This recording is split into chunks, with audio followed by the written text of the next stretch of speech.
นี่กระเป๋าของคุณเอานี่มันกระเป๋าฉันคุณเอาไปได้ไงอ่ะคุณเดินยังไงอ่ะคุณลุกกระเป๋ายังไม่รู้ตัวอีกอ่ะ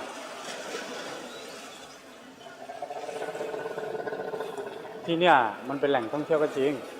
แต่ถ้าจะไปไหนมาไหนอ่ะให้ดูแลตัวเองหน่อยไม่งั้นอ่ะจะโดนเขาฉกกระเป๋าไปได้นะ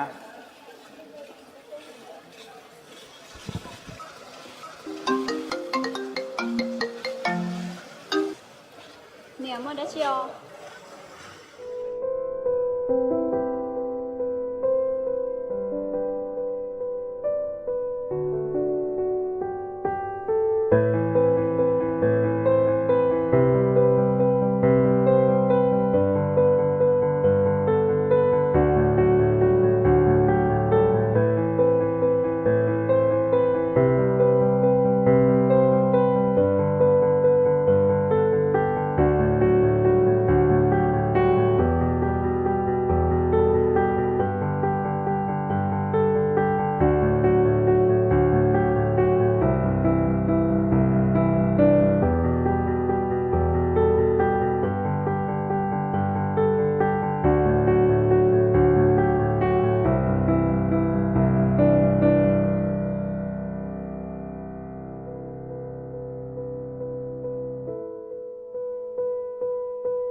我家给毛西啊，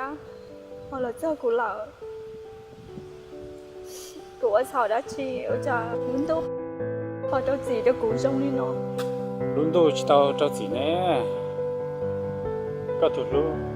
อย่าถูกอะไรก็มาเสียเสีย个海里呢，才到点吵不要。 อย่าลุ้นดูยังจอนนี่หรอสิเปาสิรู้แต่สินี่สิเปาตัวใช้ชัวร์เจ้ากี่ลูกกระจงก็ทะเลมาเสียลีนอม